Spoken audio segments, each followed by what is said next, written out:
বিরতির পর স্বাগত।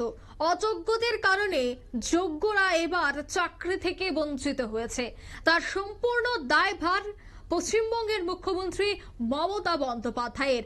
অভিযোগ এসএফআইয়ের পক্ষ থেকে পশ্চিমবঙ্গের দুর্গাপুর বাঁকুড়ার রাজ্য সড়কের আধ ঘন্টা ধরে চলে অবরোধ। তারপরে দেখা যায় যে মুখ্যমন্ত্রীর কুশপুত্তলিকা দাহ করে চলে এই বিক্ষোভ।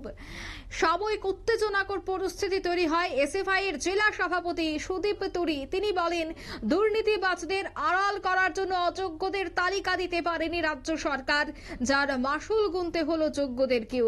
তার বিরুদ্ধে আজকে তাদের এই আন্দোলন অবরোধ। তার প্রতিবাদে মুখ্যমন্ত্রীর কুশপুত্তলিকা দাহ এ সমস্ত কর্মসূচি আগামী দিনেও জারি রাখবে বলে কিন্তু জানাচ্ছেন এসএফআই এর সদস্যরা। কি বলছেন তারা, শোনাচ্ছি। তারা জানেন যা ঘটনা ঘটেছে, প্রায় 26,000 শিক্ষকদের চাকরি গেছে। কোর্ট বারংবার বলা সত্ত্বেও সিবিআই, এসএসসি এরা যোগ্য অযোগ্যদের চিহ্নিত করতে পারলো না, আলাদা করতে পারলো না। এরা যোগ্য এবং অযোগ্যদের আলাদা করতে পারলো না। তার ফলে যোগ্য শিক্ষক তাদের চাকরি গেল।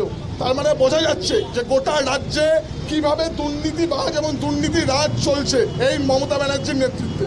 এবং আপনারা জানেন তাদের বক্তব্য, বাংলার দুর্গাপুরের এই বিক্ষোভ এবং অভিযোগ তারা সোজা পশ্চিমবঙ্গের শাসক দল তৃণমূলের দিকে রাখছে।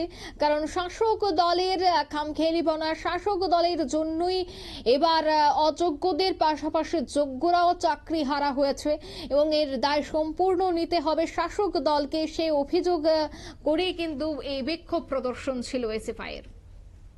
নিয়ে নিচ্ছে ছোট্ট একটি বিজ্ঞাপন বিরতি, সঙ্গে থাকুন।